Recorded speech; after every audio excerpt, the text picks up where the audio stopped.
I asked myself, well, how do I go in and ask for the highest end without feeling selfish or greedy? And I asked a male friend, I said, how would you ask? And he was like, what do you mean? You just ask. If a client was to increase your scope, you wouldn't say, sure, I'll keep doing it for the same amount of money. Women need to understand the context of the corporate environment that they're operating in.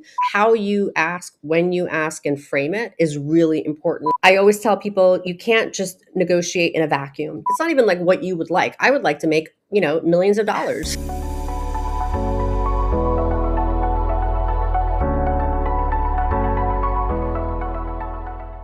Welcome to Loud and Lifted. Today, we're talking about something that impacts so many women, but still doesn't get talked about nearly enough in a real practical way.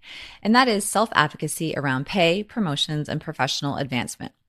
So many women are working hard, taking on more, staying loyal, and assuming the right people will just notice. But too often, hard work alone does not lead to the raise, the recognition, or opportunity they've earned. This episode is about how to change that. I'm joined by Bhavana Smith, founder of Until There Are Nine, an organization focused on helping women advocate for their rightful share of compensation, rewards, and career growth. Bhavana brings both personal experience and deep insight to this conversation, and we get into the why women often struggle to negotiate, how to think differently about compensation conversations, what managers need to understand, and how to stop leaving money on the table. This one is honest, practical, and full of takeaways I wish more women learned earlier in their careers, including myself. Welcome to Loud and Lifted, Bhavana. Thank you so much for being here. Thank you for having me. Okay, so you are truly living a loud and lifted life, helping women advocate for promotion, compensation, and confidence for asking for what they earn. So we're going to get into some tools and tactics that you have. But before we do that, tell us about you and how this all came about. Sure. So again, thank you for having me. So I wasn't always loud and lifted, and it wasn't until much, much later in my career, I think 20-ish years into it, where I had a very different discussion around compensation when I was interviewing for a new role, and actually found that I was able to increase my salary substantially. And I wanted to share that realization and how other women can do that.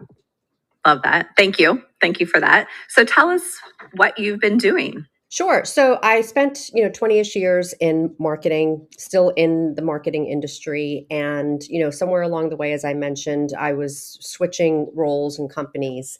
And, the recruiter asked me, so Bhavana, what's your number? And typically I'd always just kind of accepted the offer, never really had a discussion, never initiated a discussion, never even thought to ask or negotiate for any, part of the compensation. And when he asked me, what's my number? I just said, what are you offering?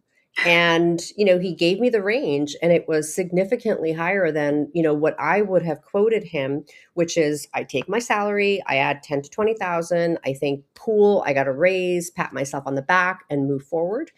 And when I had that discussion, I realized, wow, that was actually almost a 70% increase in my salary. Then came the next bit, which is when he gave me the range, I asked myself, well, how do I go in and ask for the highest end without, again, that, feeling of feeling selfish or greedy? And, I asked a male friend, I said, how would you ask? And he was like, what do you mean? You just ask. So I was like, wow, they really do make it super simple, don't they? And I'm sitting here worrying about, how do I ask? So I, wrote a very nice email and, asked for the highest end while maintaining some, kind of flexibility but I'm willing to hear the entire compensation, package that you have. And, they came back with, pretty much the highest end of the range. And I was just floored. I was so excited. I'm sharing all of this back and forth that I had with the recruiter with a friend of mine. And she said to me, wow, that's really good. Save that for me when it's my turn. And something in me clicked at that point, because I always had a few women that reached out to me for advice when they were looking to interview. And, I said, well, wouldn't it be neat if I could just start almost like a group chat, and say, hey, here's what I said, or tell me what you're doing, and I can, we can help you in real time. And it wasn't until years later, actually after, during COVID and we were all in lockdown, that I said, you know what, I had that idea a few years ago. let me start writing down. And I got my verbatims that I shared with the recruiter. It ended up turning into kind of like a Google Doc playbook of how do you negotiate salary. And then it evolved into, well, how do you ask for a raise or promotion? Like, because that's most of our situations. And there was how it started with Until There Are Nine. I love that. And, we all read about the gender pay gap, and we just actually had a episode not that long ago about gender bias, which kind of paid into that. But how does the gender pay gap happen? Like, what do you think drives that? So there's a really great report. So before Nine started, and actually it was what gave me the idea when I started to write this playbook, I started to do research on the gender pay gap. So, 83, 84 cents on the dollar. And I found this really great paper from Sarah Jane Glynn. And she had this amazing, kind of report on the reasons for the pay gap and what we can do about it. And she listed several reasons, that are quantifiable. So things like years of experience in the industry, race and region certainly play a factor. But there are also unexplained reasons. And that's a combination of essentially discrimination and I think women's own reluctance to ask, or their negotiating, kind of, style in a way. So I kind of started to read about that and think, well, that's bullshit. Like, we can fix that. I don't want to be the reason that I am underpaid. So I don't, I can't care about what other people think of me just because I'm asking for, 10,000, 20,000, or asking questions. Mm-hmm. So the pay gap, that there's so many reasons for it, but there are certain things that, are in our control. Sure. And I can totally relate to that. And there is this uncomfortableness or unsettledness when you feel like you're advocating or asking for yourself for money. Yeah. Right. If it's other things or just for your company. And I've been guilty of that. I think of it early in my career. I was at a big corporate organization, kept taking on more responsibility and thought like, oh, eventually I'll just get what I deserve. Guess what? I never got what I deserved because I didn't want to ask. So when women are in that situation, and it really comes down to that self-advocacy, how do we approach that? I think you almost have to take yourself out of it because, like you, I know a lot of other, and myself included, I didn't know that I should be advocating for myself until much later. And I'm thinking, wow, how much money did I leave on the table all of those years? So I know a lot of women, really good friends of mine, that are very, very strong advocates for their teams, their clients, their, parents, their family members, their kids. But when it comes to advocating for themselves, they really just, retreat from that. And, it is, I don't know why I'm not a psychologist to explain those things, but I think if you're asking yourself, what can we do? Think about, what advice would you give other women? Like, what would you tell your best friend or your, coworker if they were having this discussion of how do I advocate for myself? I know, women who have gone, myself included, years without accepting, without asking for a raise or accepting the fact that raises aren't being given. And, they say the squeaky wheel kind of gets the grease. And it's not to really be annoying to your employers, because you have to understand the context of maybe why you're not getting the raise or why you're not getting promoted. But really the lesson is, don't wait around to be asked, because you ultimately are in charge of your own career. No one is going to be, it's no one else's job to wait, to kind of make sure that you're getting promoted, you're getting the raise that you deserve. It really is in your own control to do those, to take care of those things. Makes sense. So someone's listening to this, which I'm sure this is the case for many women listening to this, and they're like, wow, I haven't had a raise. I'm not really getting compensated for all the additional work I've taken on in the last year or two. What's that approach? How do we approach that if we're sitting here thinking, I need to do something, now what do I do? Yeah. So I think there's a couple of things. One is, pay equity, right, is making sure that you're getting paid the same as others, men and women, for the role that you are doing. So when you get hired, the job description is essentially, think of it as your scope of work. So the company is saying, this is what we're going to ask you to do. And in return, we're going to pay you, I'm making it up, $150,000.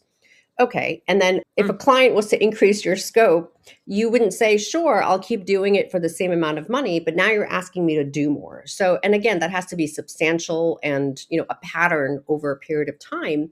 So I think you can approach that discussion with your manager and say, hey, my level, I'm a director level and I'm making this much and this is what you asked me to do. Now, since then, my clients have doubled or my region has increased, and certainly quantify your accomplishments to justify the increase as well. But it is really just kind of looking at it from almost a very business standpoint, and which I think is important because I think women tend to personalize and feel like, oh, I don't want to ask, I don't want to feel greedy. But if you think of it as a business contract that you have with your employer, it makes it a little bit easier. I love that. And what about timing? When do we do this? So it's not whenever you feel like it. So we give some guidance to women. There's actually, we put a checklist together for a promotion. Like, how do you know you're ready for a promotion? And we have 15 things on there that women should understand, because it's not just, hey, you did a good job and now it's promotion and raise time, so you should ask. Certainly that's, what is the window? And every company has one specific window or multiple windows throughout the year where they look at raises and promotions. But there are also other things. So, did you do something just amazing at the company where it got a lot of press and a lot of publicity, and can you leverage that as a way to ask? Have you brought in a really big client or helped renew a really big client, and there's like been revenue increase? But there's also, how is the company doing? Right. So if the company isn't doing well and they're laying off people, and that's a whole separate thing, but if they're laying off people, that's probably not the best time to go in and ask. How you ask, when you ask, and frame it is really important. And I think women need to understand the context of the corporate environment that they're operating in. So it isn't just about advocating for yourself. That is so, so important. It has to start there. But you also really have to understand kind of the corporate landscape, what your bosses are thinking, what's happening in their mind, and before you go in and ask. I can't put an exclamation behind that enough, because yes, I said I wasn't great at advocating for myself, especially early in the career. But then sitting in the manager, the boss seat the last several years, I've been on the other side of those conversations where some people came in prepared, handled it appropriately, had the facts. And I'll never forget, this one woman came into my office who had been there for several years, good employee, not amazing, but decent. Right after we had a staff meeting where I said we were behind budget. We weren't hitting numbers, we were behind our revenue goals, and kind of batten down the hatches, figure out how to save money and increase sales. She came into my office and asked for a raise. Oh my And gosh. not like a 2%, it was like a 15,000, I mean, something significant. And I just sat there baffled. Like, I can't believe the timing of you asking me this. And I don't even know how I handled it. I think I took a lot of deep breaths before Yeah. I responded. Like, hello, were you in the last meeting? Yes. So I appreciate her having the comfort to come to me, but it's like, that just showed she was completely oblivious Yeah. to what was going on. And to me, it hurt her credibility. It hurt her, Right. like, hey, you are not paying attention to what's going on. Like, we're trying not to let people go, Yeah. essentially, and you're asking for a raise. So I think that it's important. You want people to be confident, you want them to come in there, but timing is so important. Timing is important, and I would have counseled her had she come to me. I would have said, hey, okay, you cannot go in right after this meeting. Give it a week or two, kind of breathing room, and go in and talk to your direct manager and ask them. And if that was you, great. Going Nope. into you Wasn't and even me. yeah, so going into your direct manager and saying, hey, I understand the message. Like, you have to acknowledge what you just heard, and ask the question, how are you compensating, or what is your retention strategy in the light of our business context? How are you rewarding your employees? And that could be monetary, that could be in other ways, but it's asking the question rather than just saying, I want an increase. And if that's the priority, that's great. but you really have to go in with, again, the timing, not after the meeting, give it a week or two, rehearse, script, and, really try to understand how are you going to be rewarded, given the business environment. That makes total sense. Now, of course, every company is different with their timing, but typically budgets are set in the fall, Mhm. winter. Performance reviews and raises happen typically in the spring. So, or probably in that time phase where people just went through performance reviews, maybe got raises. But how, from a year round perspective, do we make sure we're doing the things besides doing our job and doing it well, that when it comes to budget season, that your manager is like, wait, I need to take care of my employee. She's been doing this. So how do we sort of operate throughout the year? That's a great question. And I think, a lot of people assume that you will ask for the raise or the promotion or try to negotiate your raise when you are given that raise. And that could be in January, February, March. But the problem with that is those budgets were decided, months ago. And, we did a whole focus, I think back in October or November, around now is the time to really quantify the value of your accomplishments and have a pre-chat with your manager and ask for a raise or promotion or just let them know. Because, what they don't see behind the scenes is the managers or the managers managers are, they in many cases have an Excel file and they are looking at budgets for next year. They're determining what the raise and the bonus pool is going to be and how that's going to get split across, the high performers versus, the people who are going to get a smaller raise. So that could be a 2% versus 6%. So that's kind of already been decided, even promotions. And I think you might, I'm sure you experience this as well. You kind of know who's going to get promoted before you're actually giving out those promotions. So I think you have to understand, again, it's the context and the timing is really important. Asking for a raise when you're getting your performance review is not the right time. You need to have communicated your intent or your wish, or this is what I'm looking for in the following year. I'm looking for a raise. I'm looking for a promotion. I'm looking to move to a different department, whatever that is, when your managers are actually making those decisions. That's great advice. So, what about self promotion and exposure? How does that all tie into how these decisions are made throughout the year? So I always tell people, you can't just negotiate in a vacuum. You can't have this conversation once a year. You also can't negotiate your value if you cannot recognize and articulate it. And that needs to happen throughout the year. It is not a one-time thing. It is not just around your performance reviews. I get asked by a lot of young women, by a lot of women actually across their, career journey. Well, it feels like I'm bragging. Like, okay, if you have to reframe it as communicating and stakeholder management, right? I would have a sticky on my laptop when I worked at a consulting company that was highly matrixed and, like networking internally was really important, communicating your value was really important. And I would say, who needs to know? And when I had a great meeting or a really bad meeting or something was coming up, I needed to communicate, who else needs to know? Well, I work in this one group, but you have a lot of stakeholders across the company in different groups.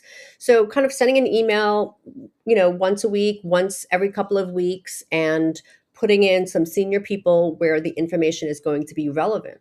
Even like, hey, we had a great meeting with this client.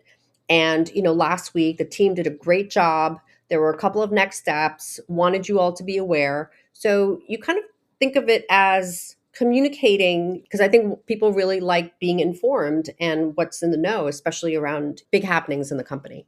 Sure.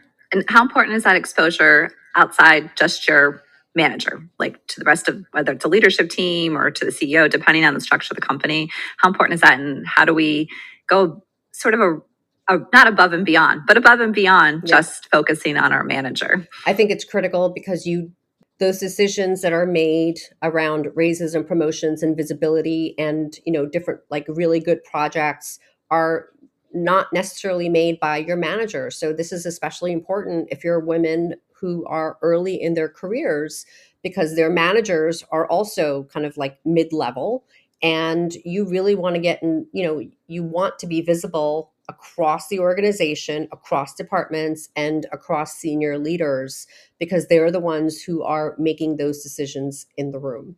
And you can't, unfortunately, manager training has really dropped in companies. So you can't only rely on your manager anymore to be the advocate for you in the room.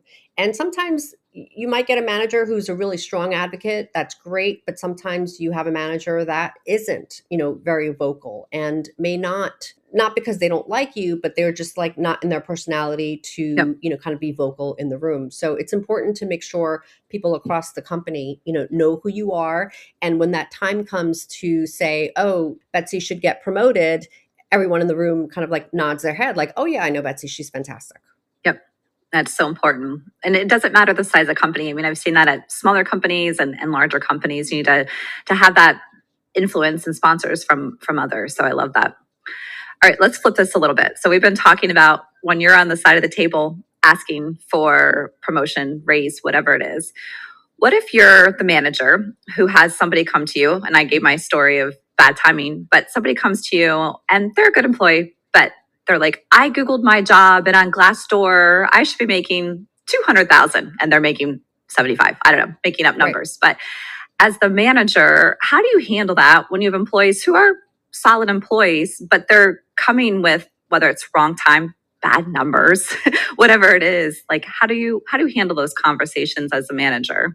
So again, I think as a manager, what I would love for every manager to do when an employee comes to them and asks for something and they're clearly advocating for themselves, the first thing to say is, thanks for asking, or thanks for bringing this up. I think we have to reinforce the behavior, but course correct, maybe how they went about it. But I don't think we should, tell people like, well, I can't believe you asked. And I think that's one of the reasons where women feel, reluctance to go in and ask, because of, kind of, I think a lot of women, get backlash, again, perceived as greedy and selfish. So the first thing is, hey, thanks for asking. I'm glad you brought this up.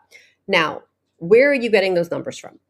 And really, and then also communicating the compensation strategy of the company, because what we tell women, and guide them towards, isn't that you should just go in and ask for more. You just want to make sure you're not leaving money on the table. Mm. So if the range of the role that you're in, again, is between 100 and 150, well, you should understand, what is the range, where do you fall and why. But it's also, incumbent on the manager to communicate, hey, you're in the range. And that requires the entire company. Like, that's a system issue, Right. right? HR needs a compensation strategy. The manager should understand what that is. How is that range determined? What's the criteria? And being able to communicate that back to them, because it's not just, oh, well, if you've done your research with external, sources, that you should be making triple. Well, in this company, Right. the role that you have, this is the range that we offer, and it's based on years of experience. It's 10 years of experience at the low level, 15 years at the higher level. Just have some quantitative criteria, because I think people just want to trust that they're making what they are supposed to be and they're not being underpaid. I think it's really just having that comfort level and confidence. No, that's great. That's a great approach. And you sort of touched on this in the beginning with your own story, but when you're taking a new job at a new company, how do we approach that? What do we base it off of, what we made and then trying to add money to that? Like, how do we go approach that when we're taking a new job and making sure we're not leaving money on the table? So never ever give your number. Have it ready. Have it in the back of your head. Have a sense of what you would like, or what you think the role. It's not even like what you would like. I would like to make, millions of dollars, but Right. you can't just go in and expect that. So you have to really understand. You need to go to credible sources. And it's not just one source, but you have to use multiple sources. Use recruiters. Use job descriptions that list pay ranges, and make sure you have that in the back of your mind. But never ever give your number if you can help it. And always say, what's the range for the role? Mm. Well, like, okay, well, I would rather, get the range from them. And then you can ask, well, what's the criteria that you use for that range? Ooh, I like that. And again, ask questions, understand their rationale, what's their logic behind the numbers, rather than coming in with your own, because you want to know if they actually have rationale for, if they have a compensation strategy, because, again, the goal isn't to make as much as you can, it's to make as much as you can within the range that they're providing you. Mm, that's great. And it's funny, as you're saying that, it also makes me think about people who've been at the same company for a long Yeah. time. And I'm victim of this. I have friends who are victim of this, where people come in doing something similar, making way more because they negotiated better. They had that opportunity. Meanwhile, I'm sitting here getting my 3% raise every year. So if you're in that situation where it's probably a bigger company where there's structure, people coming in, just Hmm. kind of, they're coming in making more than you. How do you approach that? So I'll tell you a really quick story. And I realized as a manager, many years ago, I was responsible for, kind of like salary across my team. And I saw the range of salaries across team members. And I saw this woman who had been at the company for a very long time. She was one of the top performers in this company. And she was paid like she was at the lowest end of salaries. And I asked, why is she's so fantastic? Why Mm, is she not paid, as much as, some of the other folks?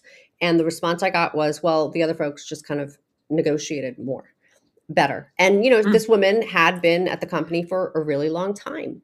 And so I think, again, as the manager, as women, especially managing teams, you can identify the pay inequities within your own team. So even if the company, may not have a compensation strategy, you should be able to ask questions of, making sure that your team members are being paid fairly based on performance or based on years of experience.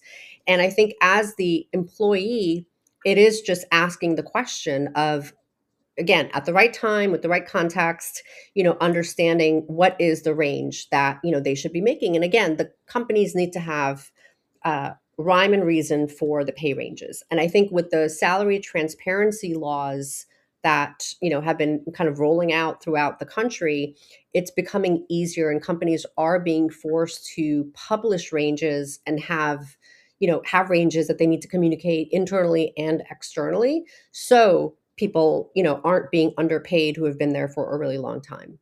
no, that's so important and so true. And from the company perspective, when you're sitting there managing P&L, and you're like, well, if I can save 10 here, Mhm. 20 there, it's not personal. It's a business Business. decision, not the right business decision by any stretch, but that's how this just sort of happens. And to your point, it's not that it's always malicious. The gender pay gap just happened because of how we're approaching our personal corporate strategy of being an advocate for ourselves. So it's so interesting when sometimes you think no one's looking at you and be like, oh, you're a woman, I'm just going to pay you less. I don't have it's not that black and white Right. typically, but it's like we've just created this cycle, I Yep. guess, in order to we have to figure out how to break it. And it takes the managers and the leaders and the business owners, but then also the employees. They have to take responsibility for that too, for that advocating. So Yep. it's had I don't know. Are we headed in the right direction? I Do you think think we're so. I think, the more we talk about it, the better it is. And I think, really letting, and again, this is why, Nine exists, because it's not just teaching you how to self-advocate, but it's giving you like insider intelligence that women, especially coming into the workforce, don't have. And it takes years and years of trial and error to learn this. Mhm. But, every company worth their salt should have a budget for a role that they're recruiting for. Yep. Every company, so like, hey, we're going to pay, between 100 and $150,000 for this role. And as the employee coming in, you should know that there is a range and when they make you the offer, they are naturally going to offer you the lowest end of the range. And if you accept it, they're thinking, great, we just saved 10, 20, 30 Yep. grand, right? And that's going to go back to their, bottom line. But if you ask for more based, and again, the criteria for the 100 versus 150, and you ask the right questions and ask them why they decided to give you the 100 instead of 125 or 150 or somewhere along that continuum. Then you kind of you're using numbers and data to make your ask rather than I just want more. Right. So again, it's harder to argue with that. So companies expect to negotiate. Their starting point is always going to be the lower end. So, don't hesitate. I love that. Okay, so this has been a lot of good advice for both people at both sides of the table. So, what's your parting advice words that will help eliminate this or close the gap on the gender pay gap? What do you think we need to do? So, I think the one thing that I would like to tell women is set goals that matter. I think too often, women tend to do that. And I think, that like housework type of, that was talked about, before is, you're volunteering for all of these committees and, you're kind of like the mom of the team and you're taking care of everybody. Fine. No one's going to tell you not to do those things, but those things are not getting you promoted. So you really have to focus on goals that matter. And when I say that matter, talk to your manager about, are these the things that are going to get me promoted? Or are these the things that are going to actually, have an impact on my career trajectory in this company and based on what I would like to accomplish? Yes or no? So make sure that you're connecting your goals to the business goals, because most companies, if not all companies, really just, look at, your value to them is how much money are you saving them and how much money are you making them. So if you're in sales, that's a super easy way to say, I'm making you money. But if you're in other, administrative roles, think about how you are operating, that help the company make money or save money or bring some type of quantifiable value, which leads me into quantifying your value. There's three work categories that every woman should keep in mind. So, when you track your accomplishments, categorize your accomplishments into one of these three categories. The first is people developer. Super easy to understand. How are you helping people, whether it's the intern or whether it's your peers, whoever it is, you're managing and developing people. The second is business operator.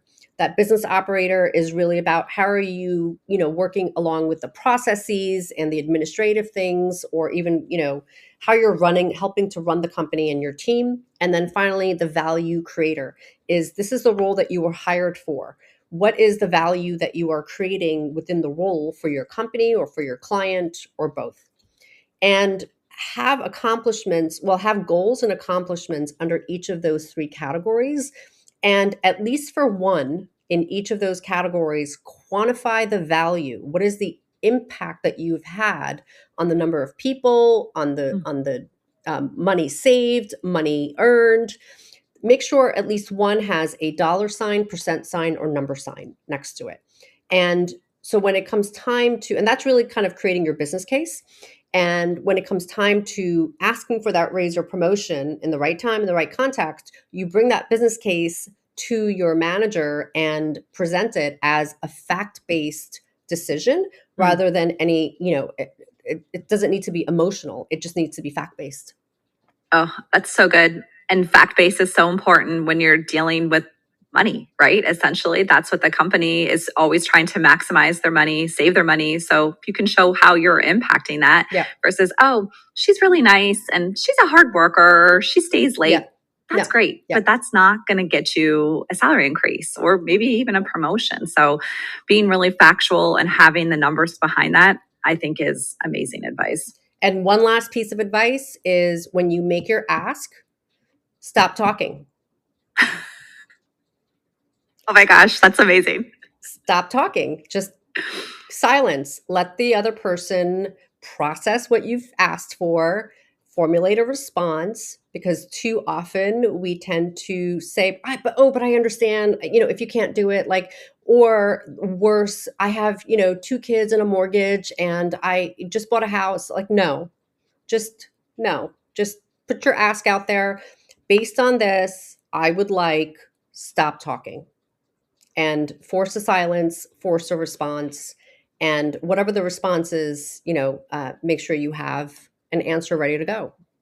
Oh, that is amazing. That is the best advice to end on right there, because it's so true. We start to spiral, we start to explain or give other details that aren't important. So causing that silence is a great tactic. I love that so much. Oh my gosh, Bob, no, we could talk about this for another hour. This is such great advice. So if people want to find you, additional information, we'll put all the links in the show notes, but you definitely have some great tools and resources to help support women. So thank you for being loud and lifted in your mission in life, which is amazing, supporting women. Thank you so much.